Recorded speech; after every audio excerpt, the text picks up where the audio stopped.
after the resurrection of Jesus, he says to his disciples, I'm going to go ahead of you to Galilee. So they go there to meet the Lord, and he takes them up to a high mountain.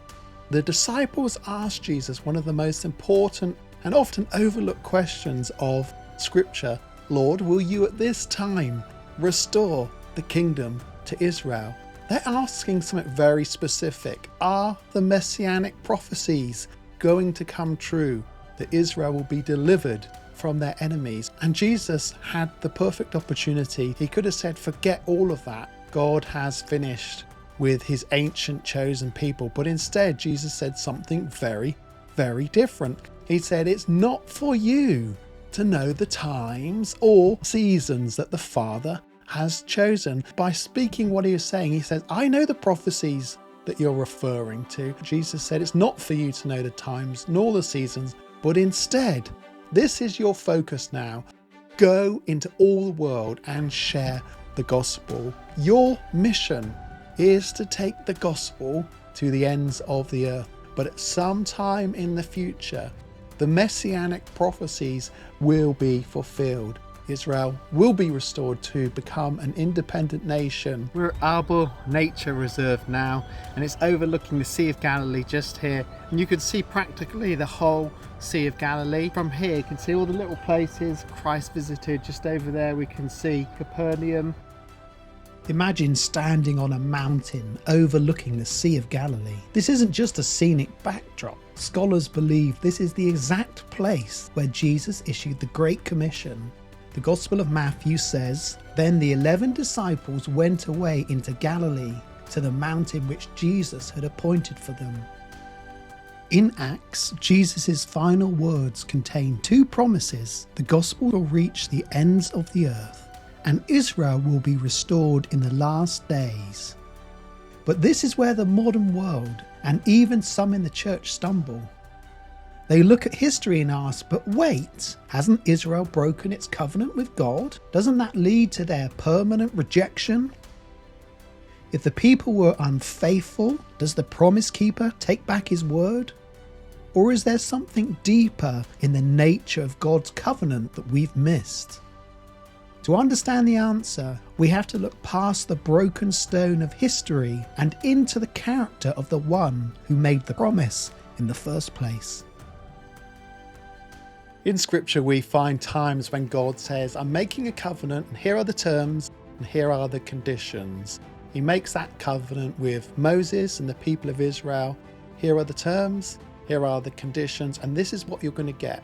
Blessings if you obey, curses if you disobey. But there's a few times in Scripture, 3 times, when God speaks about an everlasting or eternal covenant. One of those is in Hebrews 13, blood of the eternal covenant of Christ.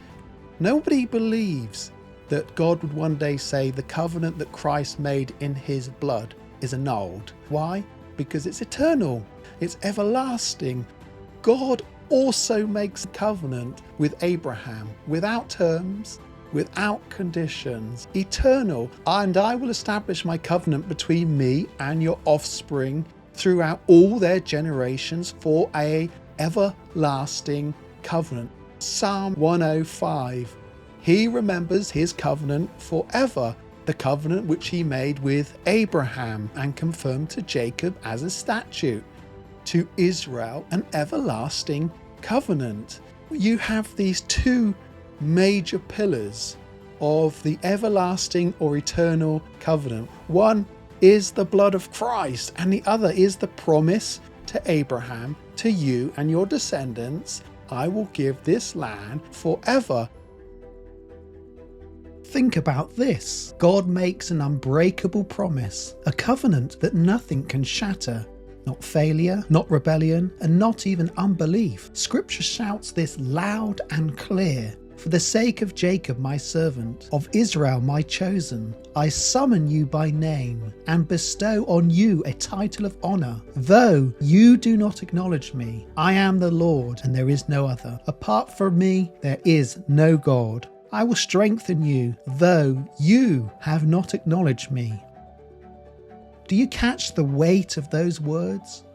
Even when Israel turns away, even when they don't recognize Jesus as Messiah, God says, I will still honor you.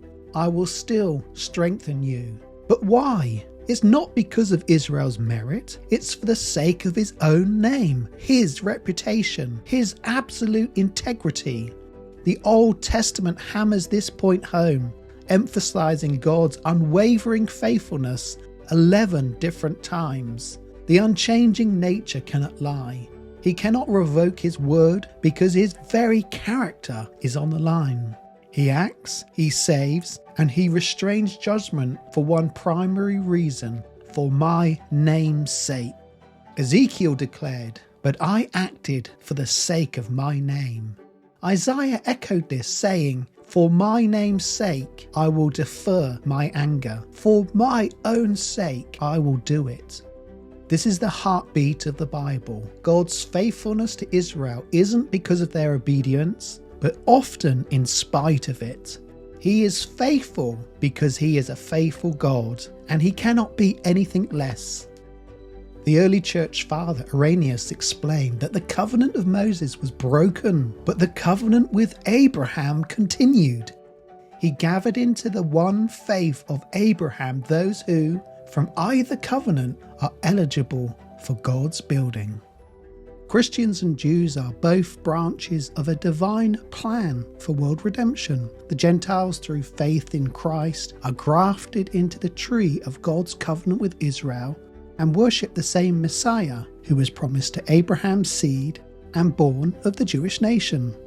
In the end times, both Jew and Gentile will be redeemed and made one in Christ Jesus, the root and offspring of David, the Lion of the tribe of Judah, when all Israel shall be saved and the fullness of the Gentiles has come in, and Christ will be glorified in the covenant people of Abraham, fulfilling the scriptural promise that he might reconcile both unto God in one body by the cross, making one new man from the two to the glory of God.